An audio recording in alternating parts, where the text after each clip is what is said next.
Assalamualaikum warahmatullahi wabarakatuh.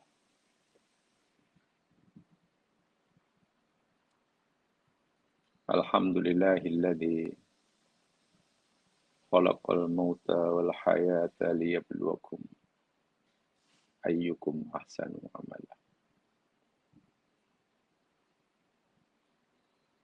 Walladzi arsala rasulahu bil huda wa dinil haqq yuzhirahu 'ala ad-dini kullih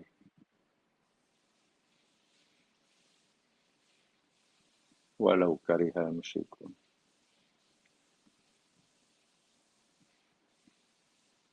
Asyhadu an la ilaha illallah wahdahu la syarika lah wa asyhadu anna Muhammadan abduhu wa rasuluh.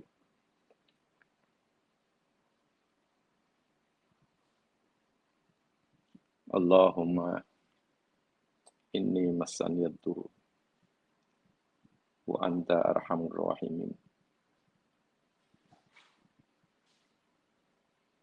Allahumma anta syafi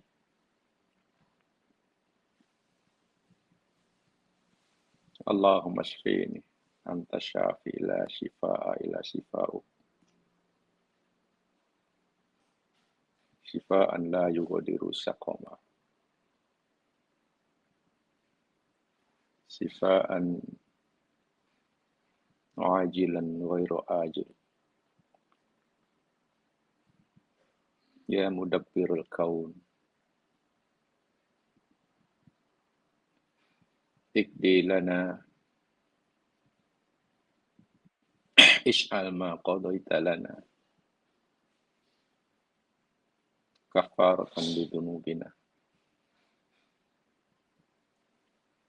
wa rafi'atan lidarajatina. Allahumma kun lana wa la takun alaina.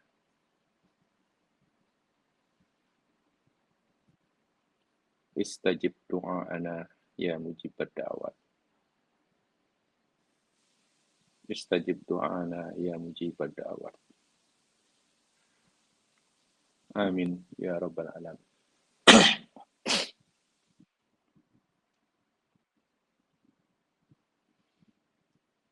Muslimin muslimat, para pendengar yang dirahmati Allah sekalian.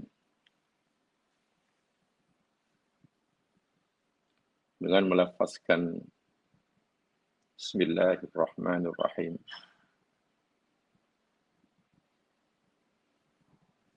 mari kita ikhlaskan niat kita masing-masing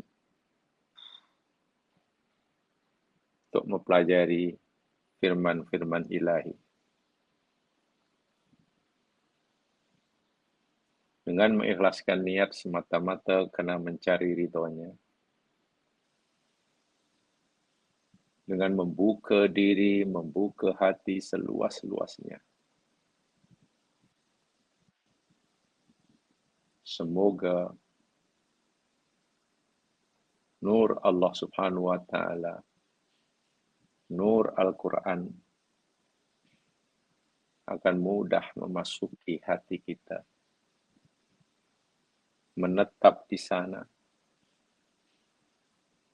dan seterusnya menjadi panduan kita dalam menjalani tugas ubudiyah dan kewajiban khilafah di muka bumi ini. Sehingga suatu saat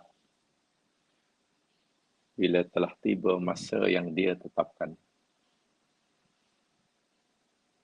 kita berjumpa dan bertemu dengannya. Amin ya rabbal alamin. InsyaAllah kita akan teruskan siri kajian kita, tadabbur kita, Surah Yusuf. Hari ini kita akan pelajari ayat yang ke-9. Coba lihat Al-Qurannya, ayat yang ke-9.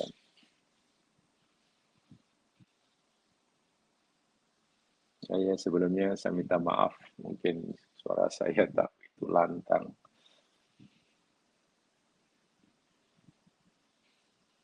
Ya, mungkin karena kurang sehat yang pasti. Badan panas, sejuk panas. Dan tekak agak rasa gatal-gatal sikit. Jadi saya berharap keadaan apapun diri kita, jika kita tetap ingin bermesraan dengan firman Allah, kita yakin ia menjadi obat yang paling mujarab. Sebagaimana firman Allah Quran itu syifa, penawar, penyembuh. Mudah-mudahan kita dapat menikmati, merasakan kesan kebenaran firman Allah tersebut. Mari kita mulakan lihat surah Yusuf ayat yang ke-9. A'udzu billahi minasyaitonir rajim. Uqtulu Yusufa awit rahuhu ardan yakhlu lakum wajhu abikum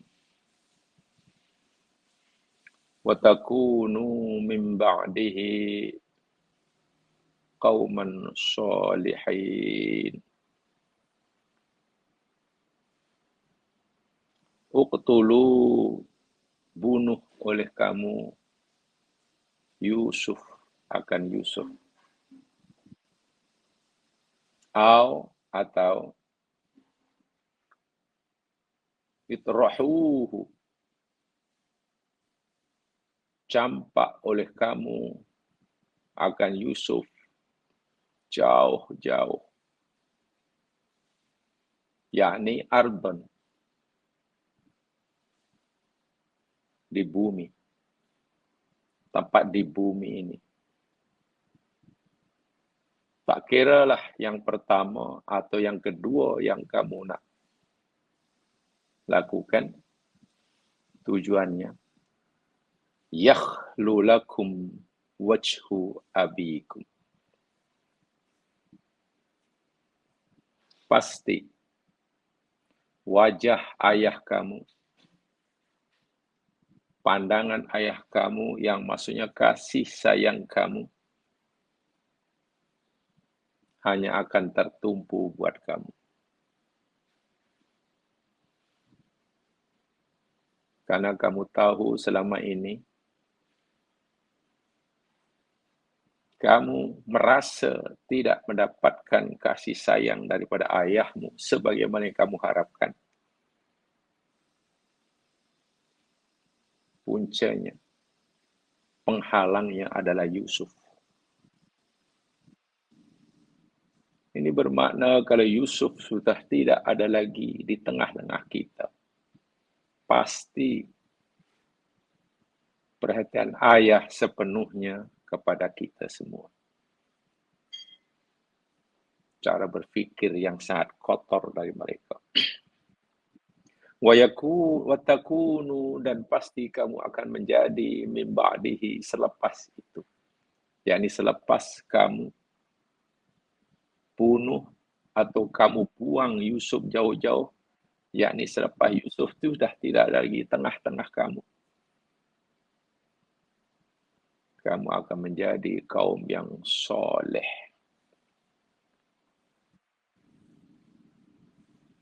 Jamaah yang dirahmati Allah sekalian. Itrahuhu.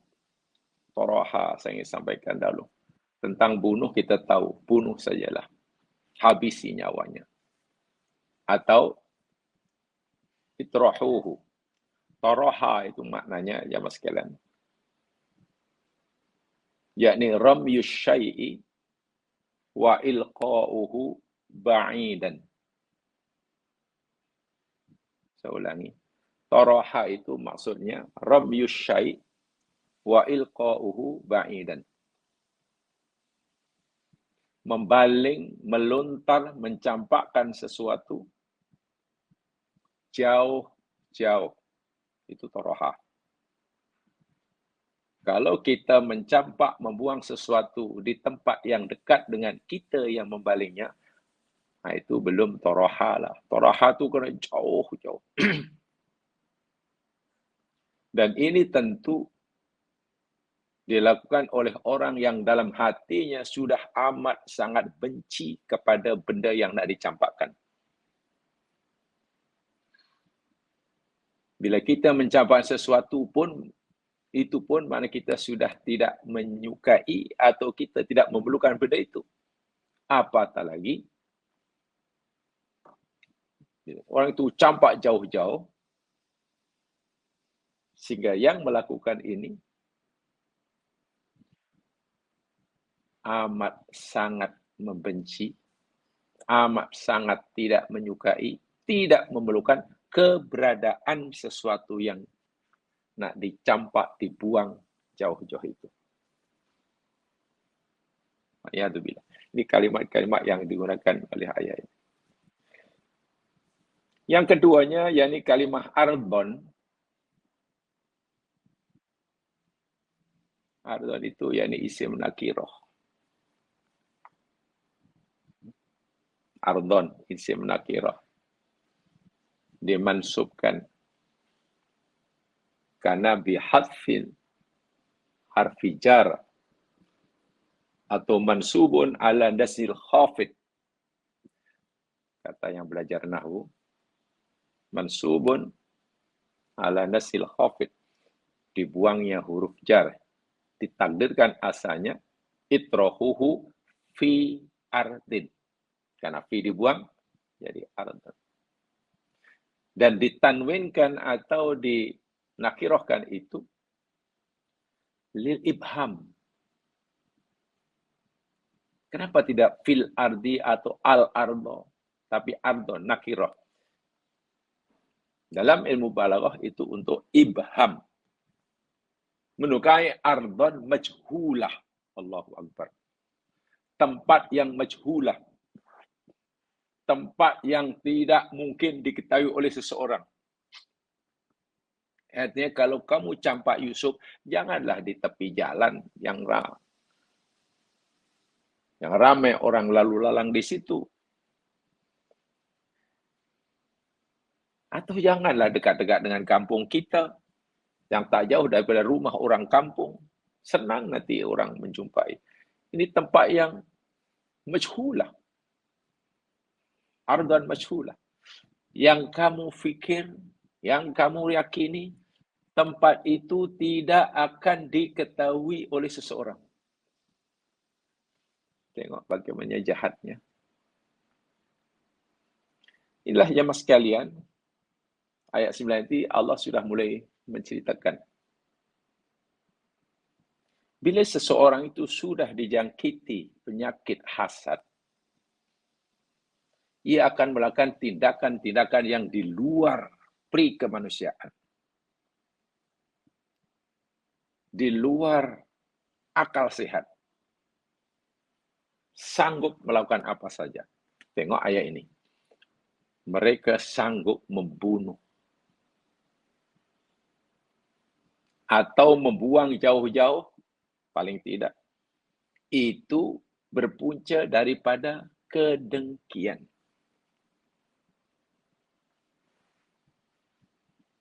Sifat dengki itu sendiri yang dimiliki oleh seseorang, hakikatnya tidak atau belum menimbulkan madarat kepada orang lain. Punya sifat dengki. Hakikatnya tidak ada sesiapa yang akan ditimpakan madarat olehnya. Selagi yang dengki ini belum melaksanakan, mewujudkan kedengkiannya. Kalau dia dengki, ya dia sendiri yang rusaklah. Hanya bengkak saja. Tapi kalau pendengki ini sudah beroperasi, pasti akan memerlukan mangsa. Itu sebabnya, satu di antara rahsianya, kenapa Allah suruh kita berlindung kepadanya dalam surah Al-Falaq, di hujung itu, wa min syarri hasidin idza hasada. Allah suruh kita berlindung dengan Allah daripada apa?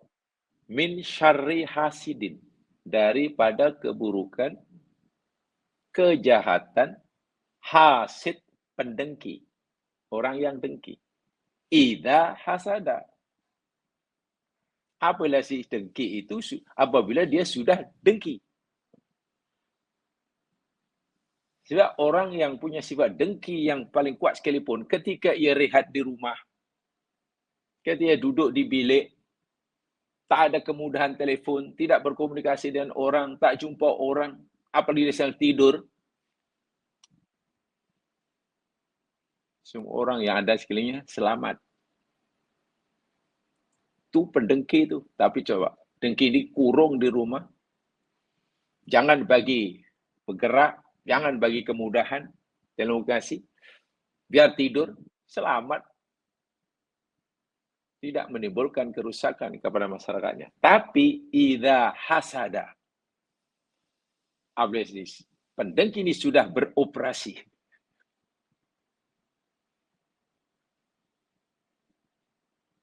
Bahasanya, apalagi pendengki ini sudah buat company, nama company itu dengki. Sanggup melakukan apa saja. Hatta membunuh. Ini pertama yang boleh kita ambil pengajaran. Walaupun tempoh hari telah kita berikan penjelasan oleh ulama-ulama kita dahulu. Orang pertama yang menjadi mangsa dengki, orang pertama yang menjadi mangsa kezaliman orang yang ada sifat dengki, yang pertama sekali, siapa? Orang itu sendiri. Orang itu sendiri. Sebelum orang itu dengki pada orang lain, si pendengki itu sebenarnya telah memangsakan diri sendiri.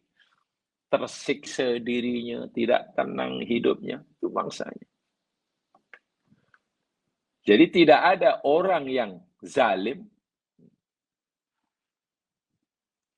yang lebih teraniaya melebihi daripada si pendengki.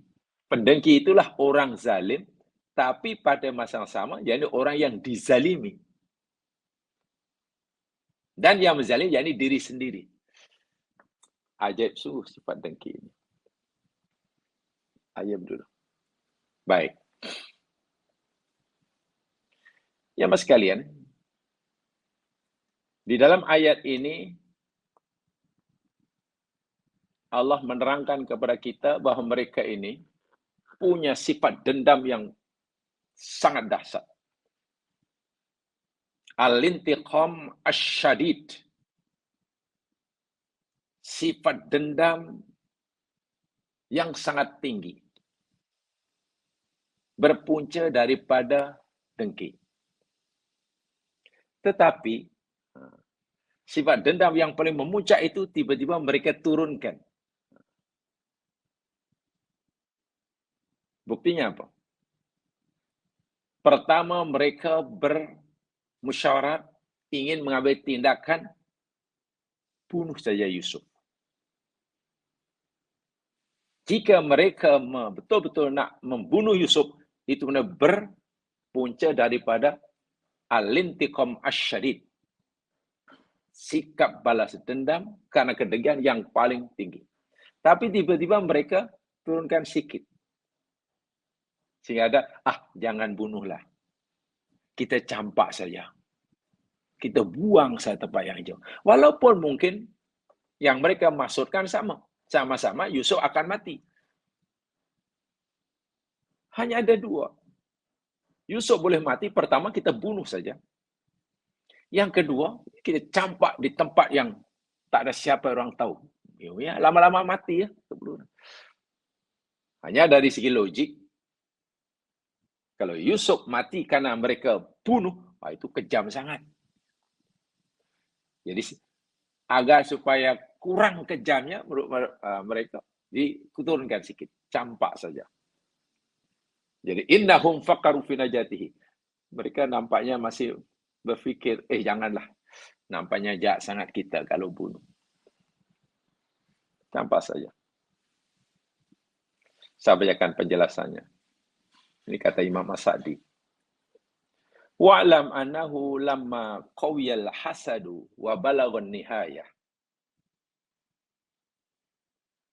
Ketahuilah, sesungguhnya tatkala rasa dengki itu sudah makin kuat, sangat kuat, hingga sampai ke muncaknya. Wa balaghan nihayah, sudah sampai ke muncak kedengkian lah. Dah 100% dengki lah, bukan hanya sikit-sikit. Qalu, mereka berkata. Siapa yang kata? Ini ulama berbeza pendapat. La buddah min tab'idi Yusuf an abihi. Keputusan yang mereka sepakati, Yusuf mesti dijauhkan dari ayahnya. Yusuf mesti tidak boleh lagi duduk bersama kita. Itu keputusan yang disepakati. Hanya bagaimana caranya? Dibunuhkah? Atau dibuang jauh-jauh? Masya Allah. Tidak ada cara lain. Sama ada al-qatlu atau at-taghrib. Sama ada kita bunuh atau kita taghrib. Taghrib itu campak, dibuang jauh-jauh, tempat yang tak dikenal. Ila adin yahsulul ya'su min simahi ma'abihi. Dan ini bukti nyata daripada kedengkian mereka yang sudah sampai di kemuncaknya. Dan mereka berfikir, jika kita melakukan salah satu daripada itu, yang matlamatnya Yusuf tidak lagi berada di tengah-tengah kita. Perhatian orang tua kita pasti kepada kita. Kasih sayangnya pasti tertumpu pada kita. Karena selama ini Yusuflah yang menjadi penghalang bagi kita untuk mendapatkan perhatian, tumpuan, kasih sayang ayah kita. Subhanallah. Habis macam mana? Kalau nanti Yusuf sudah tak ada, pertama kita jadi kumpulan yang soleh. Keadaan kita jadi baik. Kita tidak lagi merasa disisihkan. Kita tidak lagi merasa diabaikan oleh orang tua. Percayalah, kita minta apapun akan dipenuhi. Apa kemauan kita pasti akan dituruti. Soleh di dunia. Yang kedua, dalam bahasa mentafsirkan, tapi membunuh saudara itu kan dosa. Ya, betul. Tapi mencampakkan saudara kandung, istilahnya saudara seayah, itu kan maksiat yang besar, betul. Kita mengakui itu maksiat. Tapi jangan khawatir. Lepas itu kita taubatlah. Mereka rupa-rupanya masih ada rasa bersalah jika mereka ingin mencampakkan Yusuf. Tapi mereka meremehkan dosa itu.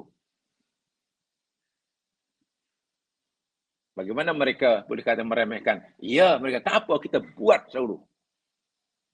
Niat kita ini kita tunaikan dahulu. Dan memang salah-salah. Tapi itu kita bertaubatlah. Kita taubat, nanti Allah akan terima taubat kita dan kita jadi orang yang baik. Allahu Akbar. Walillahilhamd. Jemaah sekalian, ini benar-benar cara berfikir yang sesat. Ayami ba'di hadha soni qauman salihin. Selepas kita melakukan apa yang kita putuskan ni, lepas itu kita jadi orang yang soleh. Aitatubuna ilallah, kita boleh bertobat kepada Allah. Wa tastaghfiruna min ba'di, dan kita mohon ampun supaya itu akan dosa-dosa kita. Faqaddamul azma ala taubah qabla suduri dzambi minhum tashilan li fi'lihi. Subhanallah. Qaddamul azma ala taubah qabla suduri dzambi minhum tashilan li fi'lihi. Mereka sudah niat untuk bertaubat sebelum mereka buat dosa. Itu bermaknakan meremehkan dosa. Tak apa dosa, nanti taubatlah. Allahu Akbar. Itu bukan mereka ini meremehkan dosa yang tak dilakukan. Izalatun lizan ini syana'atihi. Semudah itukah? Karena mereka begitu yakin bahwa taubat mereka nanti akan diterima, sehingga mereka sedikit pun tak ada rasa takut untuk melakukan jenayah yang berat itu. Ini cara berfikir yang sesat. Benar Allah suruh kita bertaubat. Betul. Tapi kaidahnya, orang yang disuruh taubat itu adalah orang yang terlanjur buat dosa. Dalam menjalani kehidupan sudah berhati-hati. Jangan sampai melakukan dosa. Tapi apakah daya manusia ini lemah. Sering melakukan kesilapan. Lupa. Nah, ketika ia terlanjur melakukan dosa, timbul penyesalan yang luar biasa, bertaubatlah. Nah, ini konsep taubat. Bukan langsung tak ada bersalah, tak apa, dengan buat dosa dengan sengaja, bangga, lepas itu bertaubat. Salah. Jadi kalau ada orang berfikir, tak apalah, dosa-dosa memang kita bukan malaikat, dosa buat aja, nanti taubatlah. Nah, itu maknanya,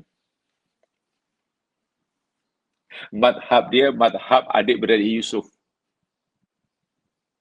Kalau cara berfikir itu, dia punya ada madhab. Madhabnya siapa? Mengikuti cara berfikir adik-beradik Yusuf dahulu. Buat aja dulu dosa. Nanti taubatlah. Dan pasti Allah akan ampunkan. Itu salah. Itu salah besar. Ya, mas sekalian.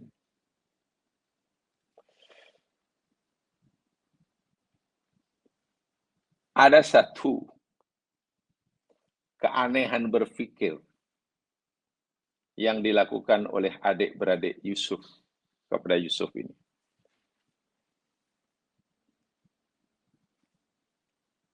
Keanehan dan kesesatan berfikir itu yakni begini. Yarawna anna mahabbata abihim li akhihim jurmun azim yastahiqqu izhaqa ruhil akhi. Wa fil waqti nafsihi yarawna anna hadzal izhaq li ruhil bari'ah say'un hayyin. Mereka memandang, mereka melihat bahwa cinta Nabi Yakub, kasih sayang Nabi Yakub kepada Yusuf ini, mereka anggap kesalahan yang sangat besar. Coba renungkan betul-betul. Mereka berfikir, mereka beranggapan bahwa kasih sayang Yakub alaihissalam sebagai ayah kepada Yusuf yang masih kecil, budak baik, mak sudah tidak ada, itu mereka anggap sebagai kesalahan yang besar. Menurut mereka. Sementara keinginan mereka untuk membunuh Yusuf, sama ada dengan membunuhnya, dibunuhnya, atau tagrib, mereka anggap sebagai syai'un hayyin. Itu benda kecil. Sampai begitu sekali cara berfikir mereka. Karena dikuasai oleh rasa benci. Sesuatu yang kalaupun dianggap salah, tapi untuk mereka lah, bagi mereka. Kalaupun dianggap salah, kasih sayang Yakub pada Yusuf itu lebih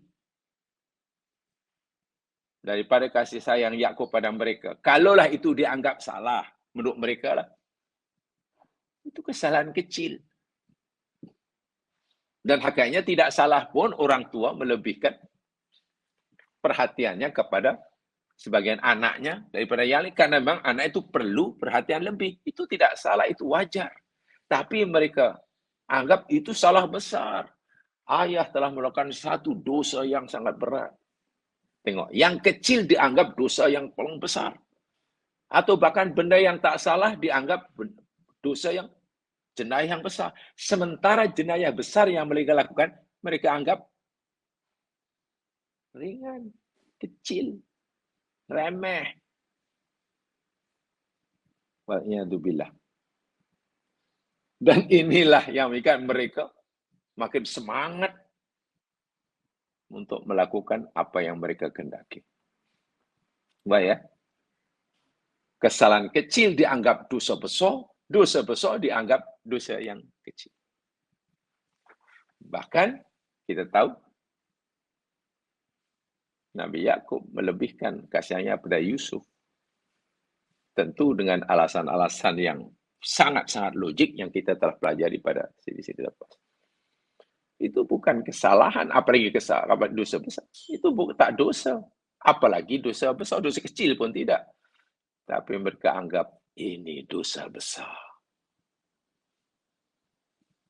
Sementara nak membunuh Yusuf dengan cara langsung ke tak langsung, itu syai'un hayyin. Remeh, kecil. Lepas itu kita istighfar, Allah ampunlah. Semua itu, lagi sekali, akibat adanya sifat dengki. So, sifat dengki itu betul-betul memang akan melahirkan pelbagai macam maksiat. Sebab itu jika Nabi bersabda, Iyakum wal hasad, fa'inlah hasada. Ya'kul hasanat kama ta'kulu narul hatab. Jauhi oleh kamu akan sifat dengki. Karena kedengkian itu memakan kebaikan sebagaimana kayu. Kerana api makan kayu bakar. Macam itulah. Ganasnya luar biasa. Bila orang melakukan sifat dengki, pertama, dia tidak mampu melakukan kebaikan. Dahlah kebaikan yang pernah dilakukan itu hancur, terhapus, terpadam.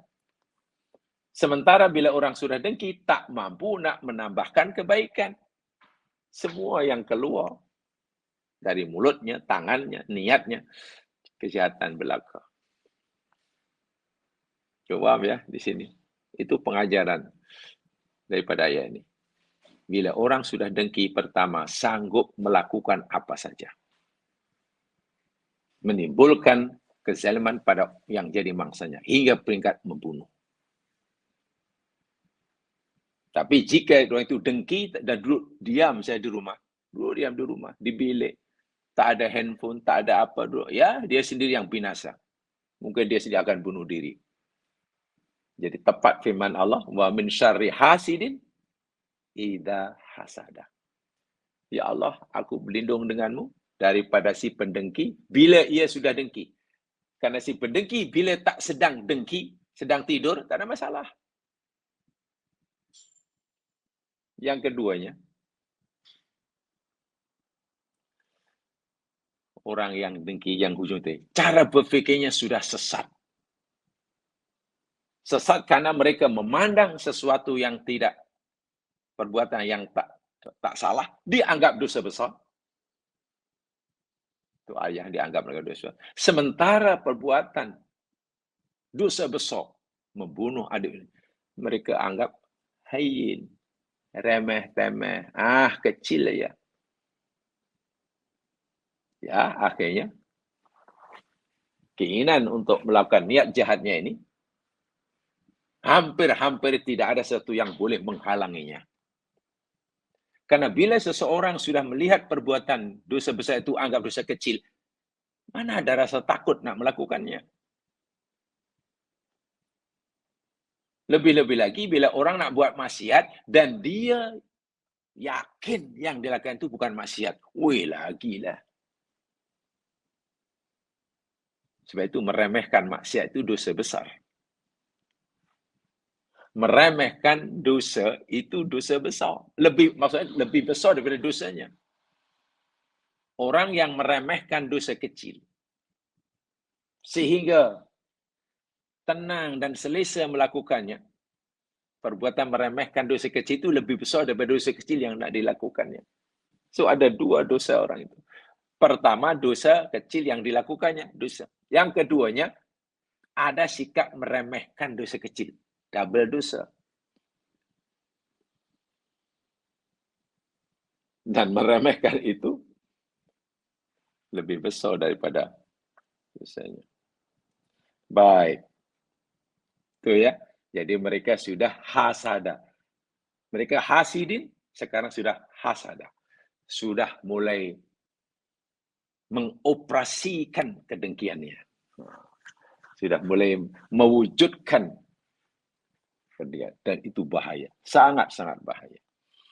Dan ini berlaku dalam keluarga Nabi. Bayangkan. Tak berat macam mana je masih. Baik, ayat berikutnya. Ayat ke-10.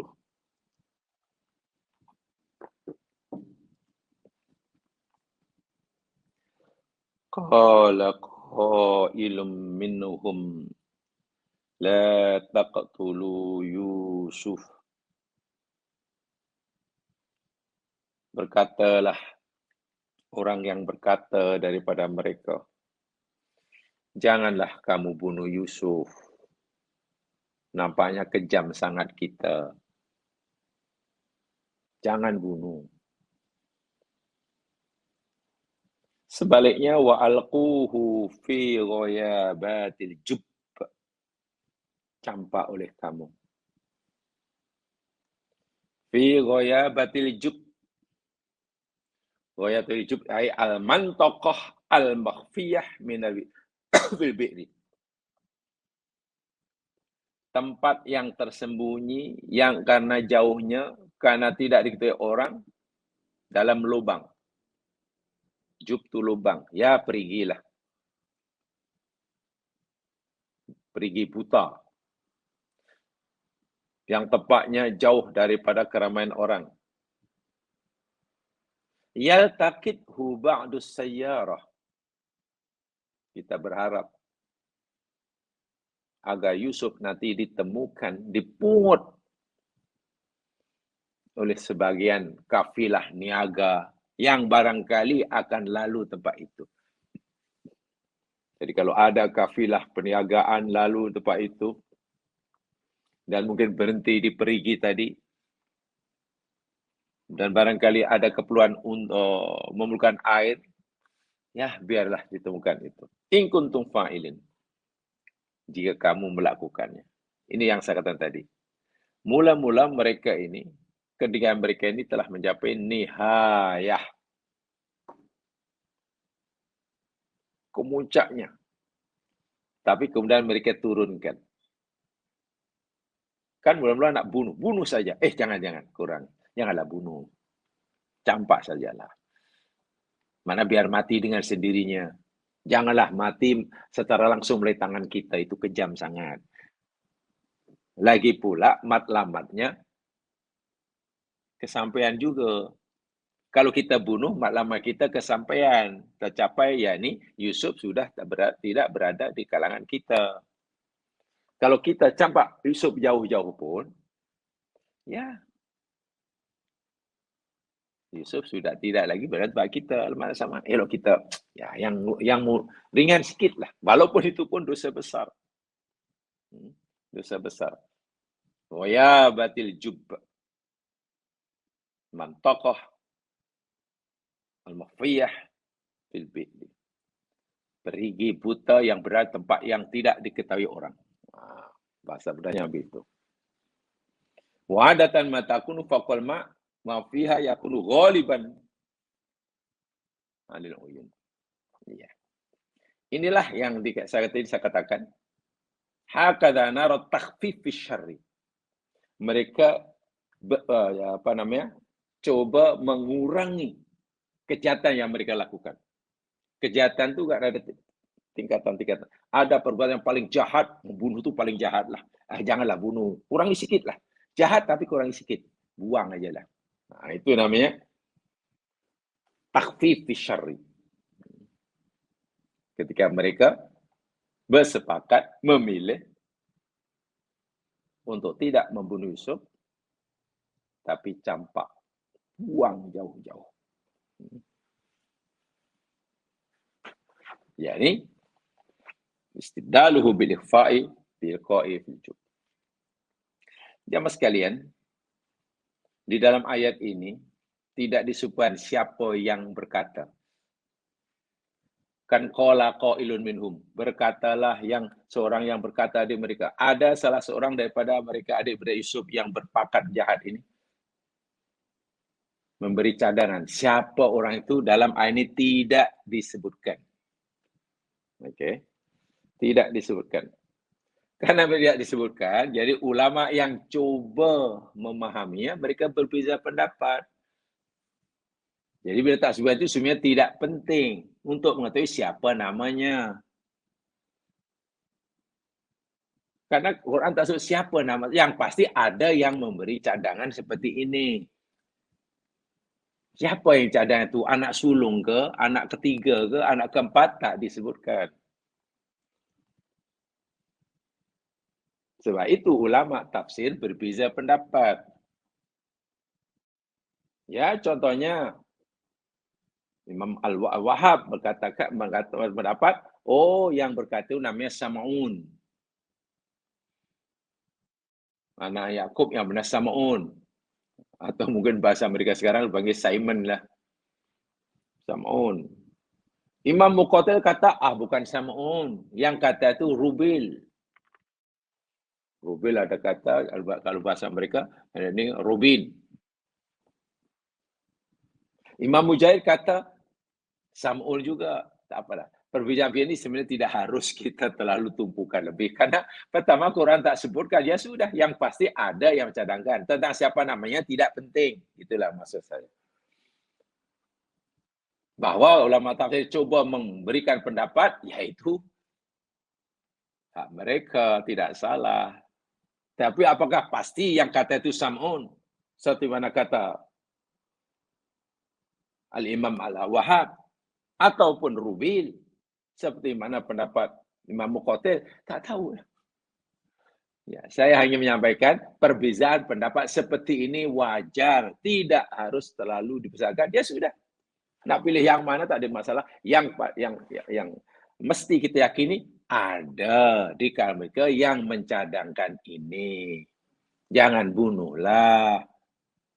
Campak saja ada. Siapa orangnya tak penting kita mengetahui.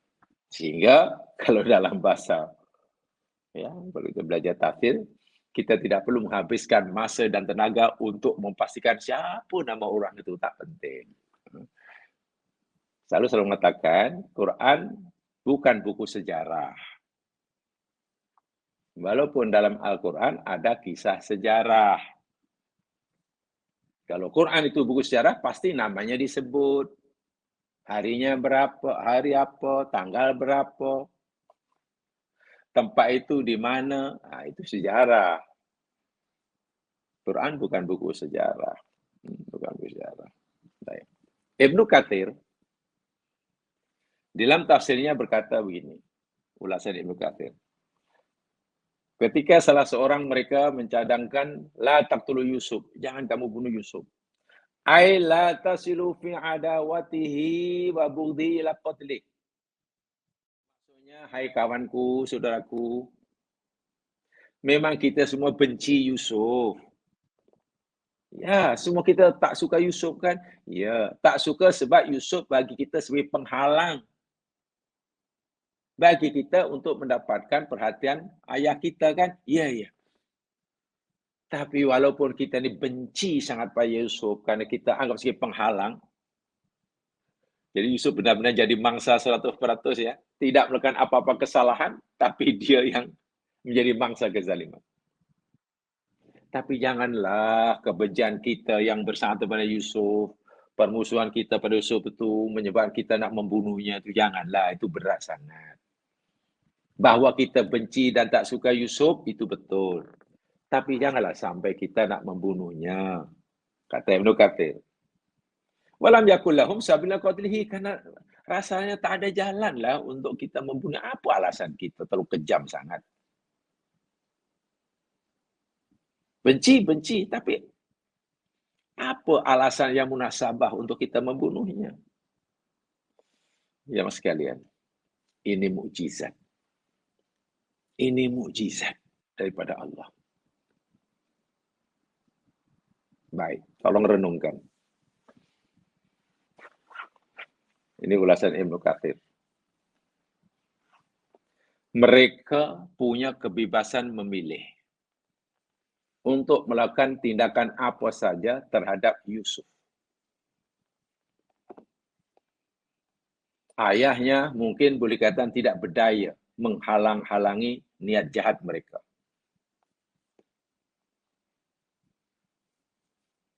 Mereka nak bunuh Yusuf, mereka ada pilihan dan ada kuasa.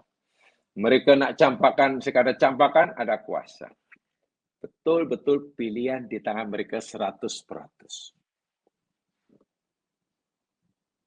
Apabila mereka memilih untuk membunuh, mereka boleh lakukan. Bila mereka memilih sekarang memilih untuk mencampakkan, boleh lakukan. Pertanyaan, kenapa mereka memilih yang ringan?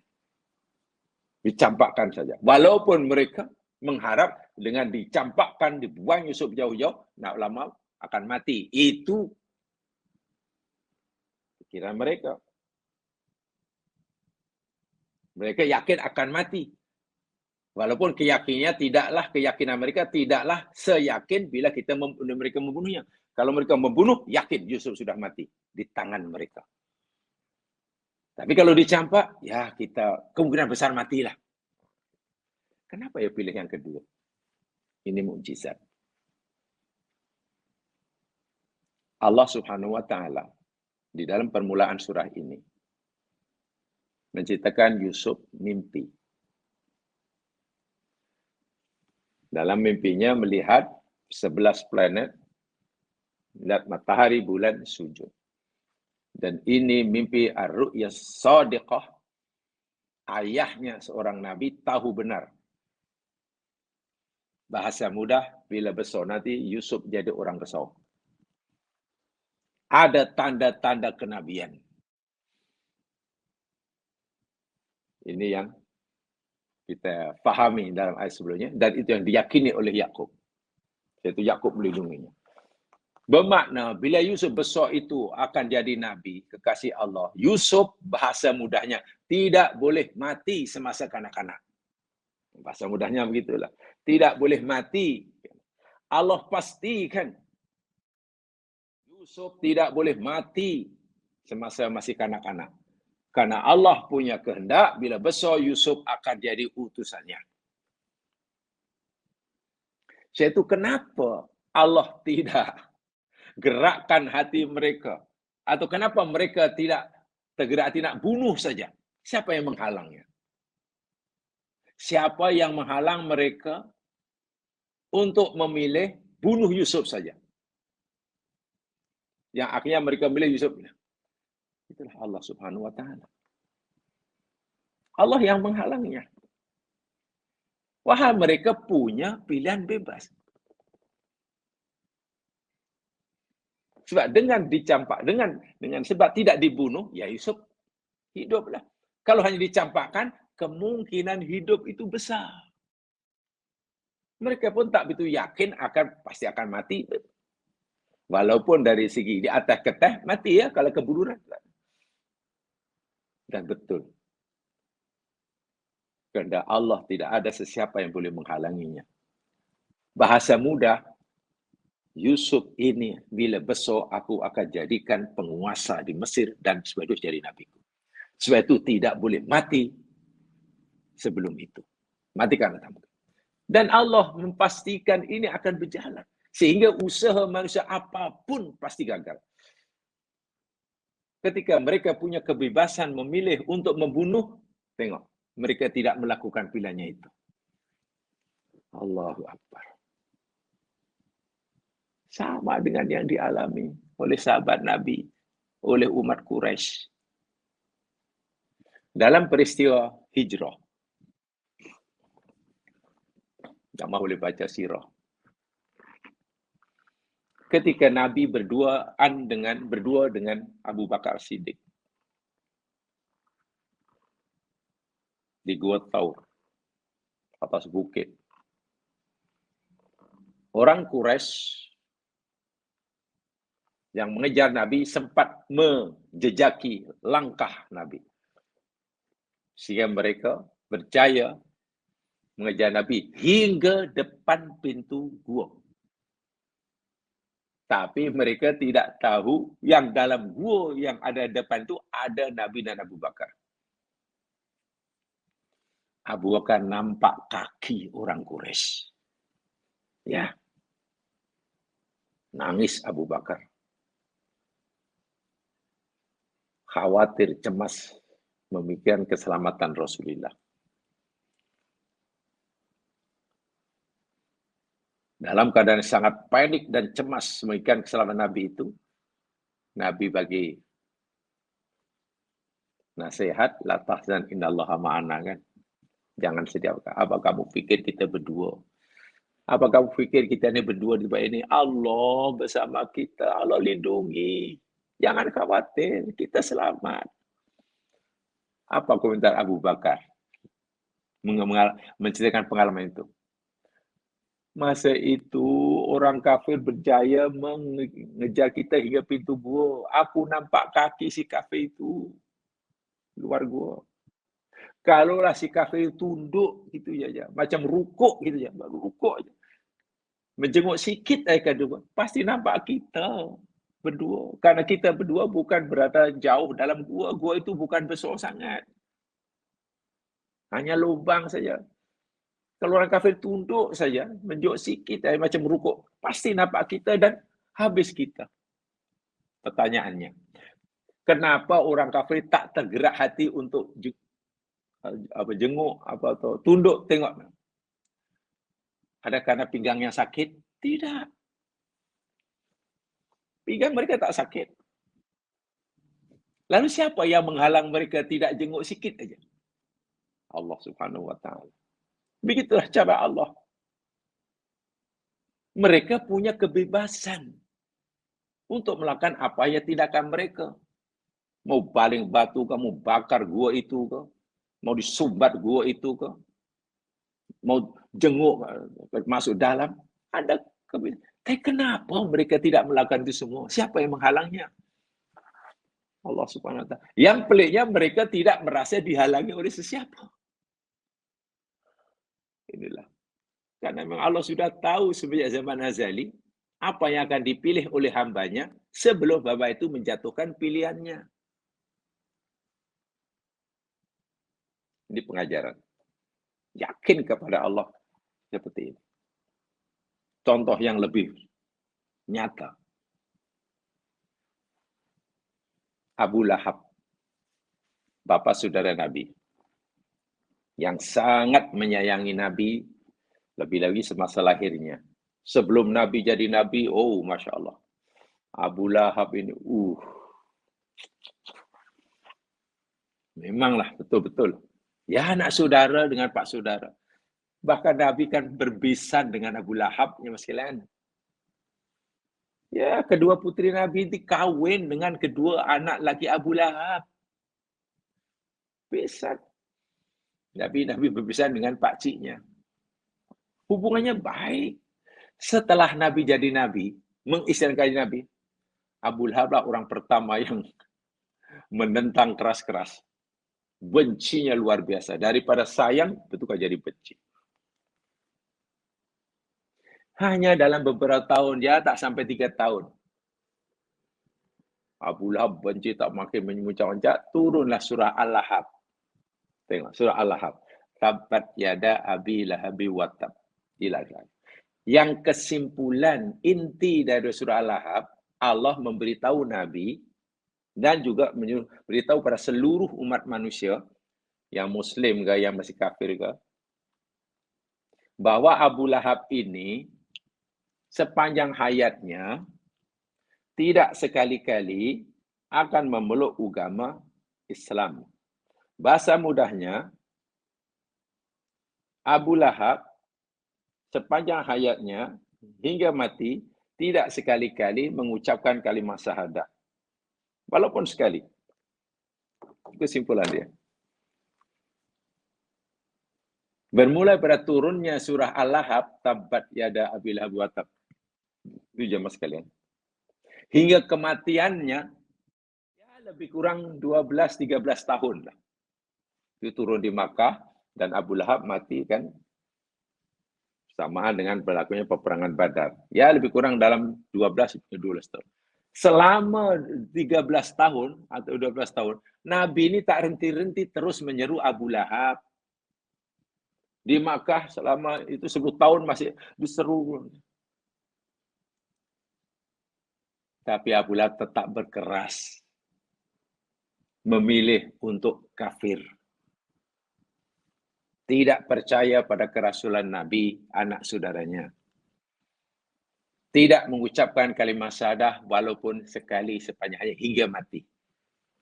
Pertanyaannya, dalam surah Al-Lahab Allah dah beritahu, bahasa mudahnya, wahai manusia sekalian, orang macam Abu Lahab ni sepanjang hayat hingga mati tak akan meluk agama Islam, tak akan mengucapkan kalimat syahadah walaupun sekali. Tengoklah. Pertanyaannya, betulkah Abu Lahab hingga mati ini tak mengucap kalimat syahadah? Ya. Mati akan kafir. Bukankah Abu Lahab sebenarnya punya kebebasan untuk mengucapkan kalimat syahadah? Ya. Dia boleh kan mengucapkan kalimat syahadah? Boleh. Tapi kenapa tak pilih mengucapkannya? Mana tindakan Abu Lahab itu membenarkan apa kata Allah. Abu Lahab hanya dapat mengingkari kebenaran Al-Quran yang dioleh Nabi dengan mulutnya saja. Kami tak percaya. Kami tak percaya. Muhammad tu pembohong. Mulutnya. Tapi pilihan dia, yang dia pilih dalam hidup, membenarkan Al-Quran. Al-Quran kata, Abu Lahab hingga mati tetap kafir. Tak akan mengucap kalimat syahadat walaupun sekali. Begitu kesimpulan intinya. Dan Abu Lahab membenarkan. Seakan-akan Abu Lahab kata, ya, aku akan benarkan ramalan Muhammad itu, bahwa aku akan tetap kafir. Itu orang bijak ke orang bodoh namanya. Wah, kalau Abu Lahab ni ingin mendustakanlah surah Al-Lahab, senang kalau dia mau. Iya ya. Muhammad beritahu pada orang ramai bahwa aku ini sepanjang hayatku tak akan jadi pengikutnya. Tak akan menjadi orang mukmin walaupun sesaat. Iya, iya. Tak apa. Saya akan permalukan Muhammad. Abu Lahab dia panjat Ka'bah. Kan dia ketua Quraisy. Oh, dia orang dihormati oleh Quraisy. Panjat Ka'bah itu bebas dia. Panjat Ka'bah, panggillah seluruh orang Quraisy, kawan yang masih kafir, lalu beritahu, wahai orang kafir, hari ini dengar oleh kamu dan saksikan oleh kamu, tanpa ada rasa terpaksa dan tanpa dipaksa, aku menyatakan asyhadu alla ilaha illallah wa asyhadu anna Muhammad Rasulullah. Katakanlah Abu Lahab buat melakukan itu, dia boleh. Dia kuasa. Kalau nak kalimah syahadat tak perlu diajar. Dia orang Arab fasih. Dia fasih. Dan bila Abu Lahab katalah sempat mengucapkan kalimah syahadat walaupun sekali, saya yakin. Bukan orang kafir aja yang mendustakan, menuduh Nabi berbohong, tapi bukan orang mukmin yang iman lemah pun mungkin ragu. Macam mana nih? Quran kata Abu Lahab akan kafir sepanjang hayatnya, tak akan mengucapkan kalimah syahadat. Tiba-tiba semalam dia syahadah. Ini macam mana nih? Walaupun mungkin katalah Abu Lahab mengucapkan syahadat itu pura-pura. Tapi yang pasti orang akan tanya, macam mana nih? Quran kata Abu Lahab tetap kafir, tapi kenapa semalam baca syahadah? Pertanyaan, kenapa Abu Lahab tidak berfikir untuk itu? Kalau dia betul ingin mendustakan Nabi. Apakah setiap kali nak baca syahadah, dia jadi bisu? Tak juga. Apakah apabila nak baca kalimat syahadah, dia akan demam? Juga tidak. Kenapa tidak melakukan perkara yang semudah itu? Inilah mukjizat Allah. Mukjizat.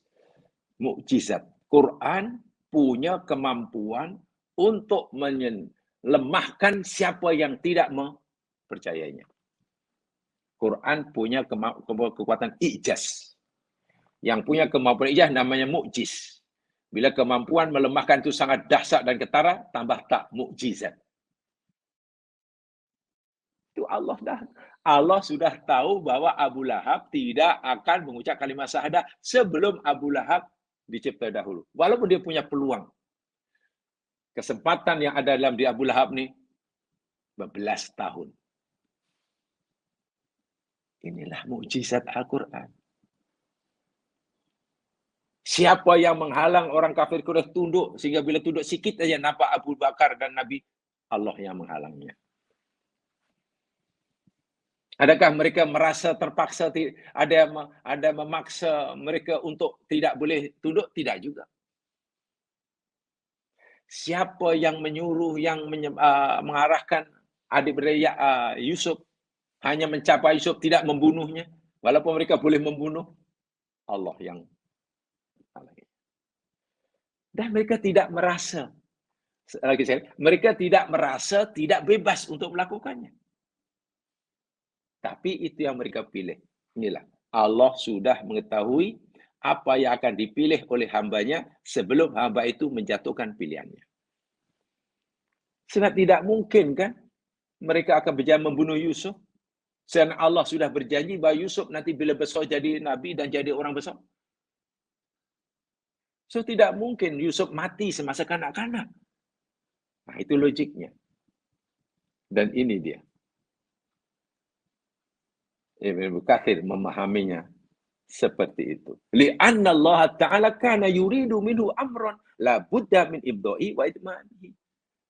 Kenapa mereka tidak membunuh Yusuf? Sedangkan mereka ada peluang, ada kemampuan. Ya, karena Allah Subhanahu Wa Ta'ala menghendaki sesuatu kehendaknya yang mesti dapat dilaksana dan ditunai. Apa itu? Minal iha ilahi bin nubuwah.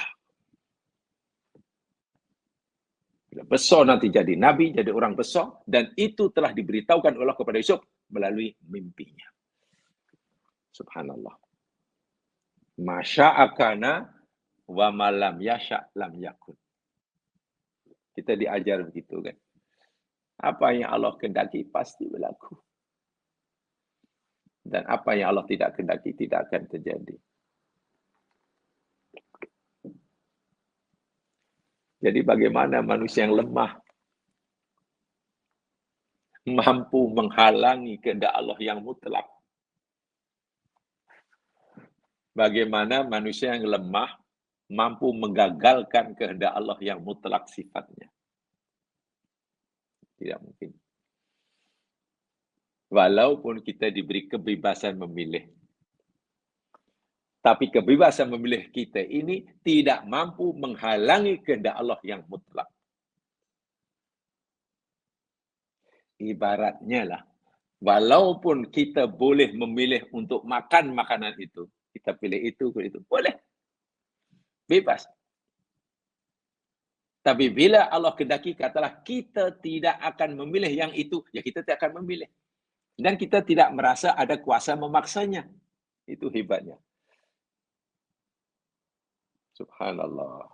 Itu ya, itu ijaznya. Ijaznya. Muhammad bin Ishaq bin Yasar.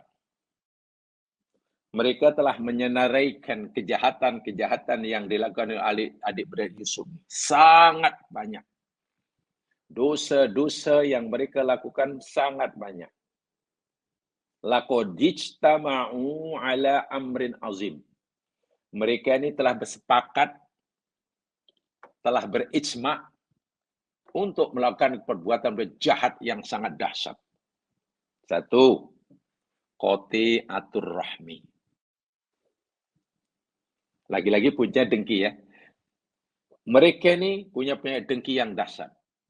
Dengan sebab dengki itu, mereka telah melakukan dosa-dosa besar yang tidak sedikit. Yang pertama, dosa besar mereka lakukan akibat sifat dengki. Qati'atur rahmi. Putuskan hubungan silaturahim. Itu dosa besar. La yadkhulul jannata qati', kata Nabi. Tidak masuk surga orang memutuskan silaturahim. Satu. Yang kedua, uququl walid. Menderhaka kepada orang tua. Dengki punya pasal. Orang tua diderhakainya. Orang tua tak melakukan apa kesalahan dia. Tuduh, diyakini melakukan jenayah yang besar.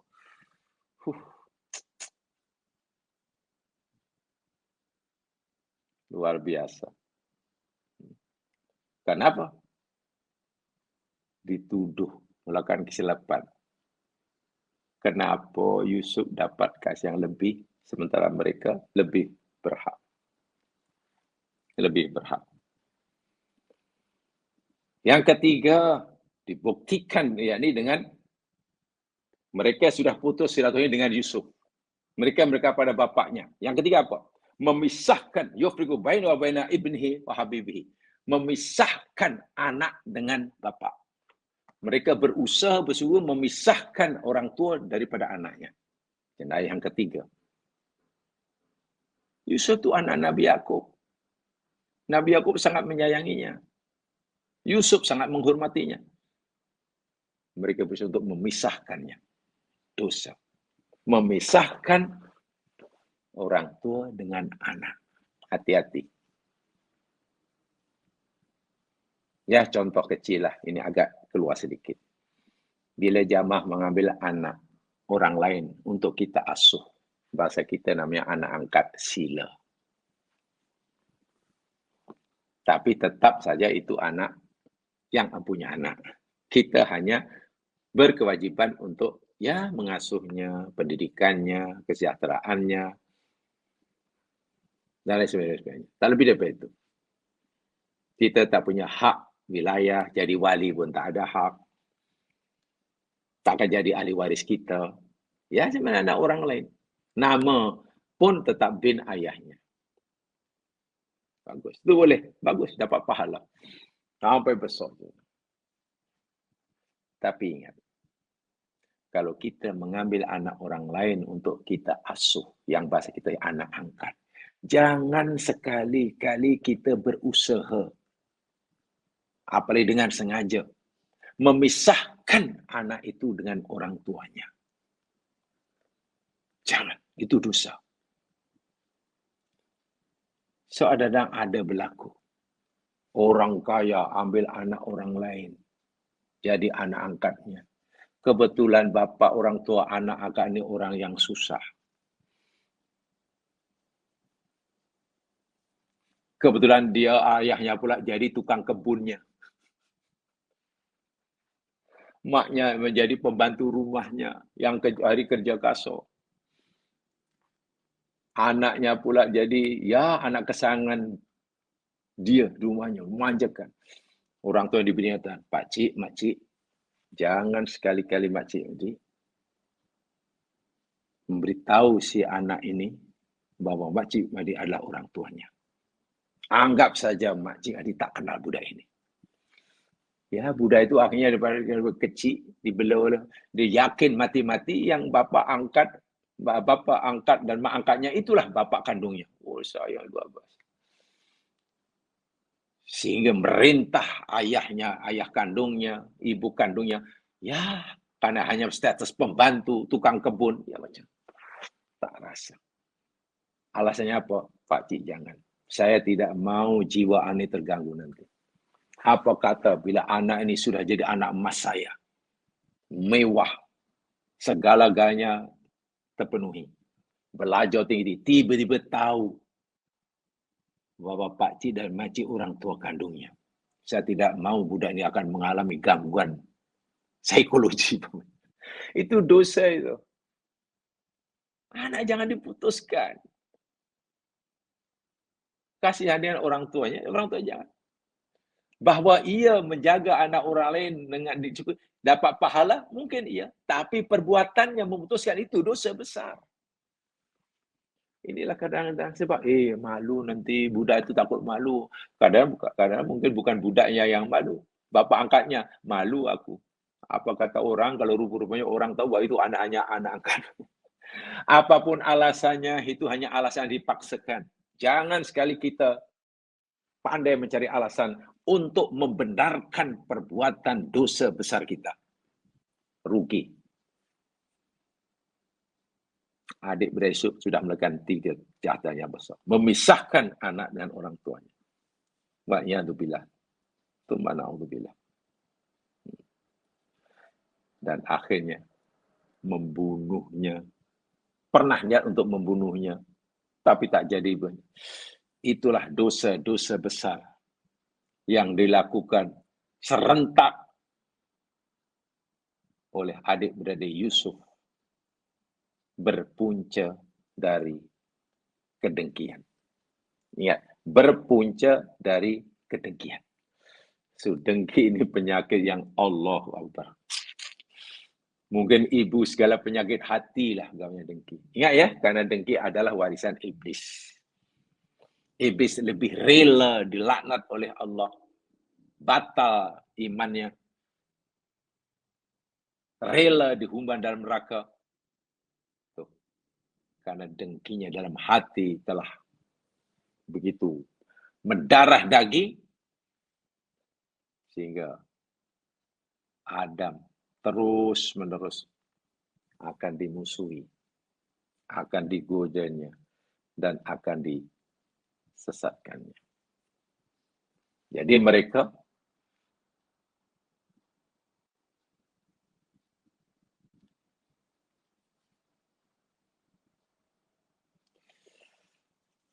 nampaknya berjaya melaksanakan keinginannya. Walaupun yang lebih rendah, lebih ringan daripada keinginan awal. Keinginan awal membunuh, tapi dikurangi. Kita tidak tahu apa alasan mereka ya. Apa alasan mereka tidak jadi membunuh, tapi hanya mencampak. Ya, mungkin ada sedikit rasa kasihan, barangkali. Kita tak tahu. Tapi dari aspek yang lain, tadi saya jelaskan, ini mukjizat. Allah sudah menghendaki bahwa Yusuf akan jadi orang besar, jadi Nabi bila besar. Sebab itu Yusuf pasti tidak dibenar, tidak diizin oleh Allah mati semasa kanak-kanak. Bagaimana caranya? Allah Maha berkuasa. Sesuatu yang terhidang di hadapannya untuk dilakukan, mereka tidak melakukannya. Bukan tak mampu. Mereka boleh bunuh Yusuf, tapi mereka tidak membunuhnya. Apa yang menghalangnya? Allah Subhanahu wa Ta'ala tidak menghendaki. Kehendak Allah lah akhirnya yang berlaku. Bukan kehendak kita. Sehingga ada istilah, saya pernah sampaikan dahulu, untuk memahami antara kehendak Allah dan kehendak kita ini ada satu kesimpulan. Allah punya kehendak dan kita pun punya kehendak. Untuk memahaminya antara kehendak Allah dan kehendak kita, disebutkan dalam ayat begini. Seakan-akan ya, sebab dalam Quran tidak ada, hadis pun tidak ada. Ini hanya untuk memudahkan penjelasan antara kehendak Allah dan kehendak kita. Seakan-akan Allah berfirman gitu. Ayah hambaku, anta turid wa ana urid. Wa la yakunu illa ma urid. Illam taslam lima urid, at'abtuka fima turid, wa la yakunu illa ma urid. Seakan-akan, ya ingat ya, ini bukan ayat Quran, ini bukan hadis Nabi. Tapi hanya satu cara untuk menjelaskan antara kehendak Allah dengan kehendak kita. Seakan-akan Allah berfirman, wahai hambaku, anta turid wa ana urid. Kamu punya kehendak kan? Ya ya Allah. Aku pun punya kehendak. Wala yakunu illa ma urid. Dan tidak akan terjadi, tidak akan berlaku kecuali apa yang aku kehendaki. Kamu ada kehendak, aku ada kehendak. Dan tidak terjadi kecuali apa yang aku kehendaki. Sebab itu, illam takun taslam lima urid, at'abtuka fima turid. Jika kamu tidak berserah diri kepada apa yang aku kehendaki, aku akan jadikan kamu penat untuk memenuhi apa yang kamu kehendaki. Oh ya. Jika kamu tidak menyerahkan diri kamu terhadap apa yang aku kehendaki, aku akan jadikan kamu penat untuk memenuhi apa yang kamu kehendaki. Wa yakunu ila ma'urid. Sedangkan tidak akan terjadi kecuali apa yang aku kehendaki. Itu dulu semasa belajar ayat akidah, penjelasan yang mudah seperti itu. Seakan-akan Allah beritahu kita, bab iradah kita, Allah ada kemauan, kita ada kemauan. So, macam mana kita nak mendudukkannya? Macam mana kita nak memposisikan kehendak kita, kehendak Allah ni? Itu maksudnya. Ana urid wa anta turid. Anta turid wa ana urid. Wala yakunu illa ma urid. Ilam taslam ila ma urid. At'abtuka fi ma turid. Wala yakunu illa ma urid. Adik-beradik Yusuf punya kemauan, punya kehendak. Ya, apa? Nak bunuh. Tapi Allah juga punya kehendak. Kehendak apa Allah? Yusuf selamat. Tidak boleh mati sebelum ajar, sebelum jadi raja nanti. Sebelum jadi nabi nanti. Itu kehendak Allah. Mereka, adik-beradik Yusuf, mesti mati. Sama nak bunuh ke apa? Dan tidak akan berlaku kecuali apa yang Allah kehendaki. Apa yang kehendaki? Yusuf selamat hingga dewasa. Sebab itu, kalau kita tidak menyerahkan kehendak kita kepada apa yang Allah kehendaki, kita paksa-paksa, Allah jadikan kita penat untuk memenuhi kehendak kita. Penat. Sedangkan akhirnya, yang berlaku kehendak Allah. Masya Allah. Itu kesimpulannya dari si akidah. Ya, sekali minta maaf, itu saya sampaikan malam kali ini. Mudah-mudahan poin-poin penting daripada ayat tadi dapat dipahami dan jangan pegangan. Kurang yang boleh maafkan. Subhanakallahumma bihamdika asyhadu an la ilaha illa anta astaghfiruka wa atubu ilaik. A'udzu billahi minasy syaitonir rajim. Wassallallahu fi khus. La ilaha illallah wa sholihat. Tawassaw bil haqq. Tawassaw bis sabr. Assalamualaikum warahmatullahi wabarakatuh.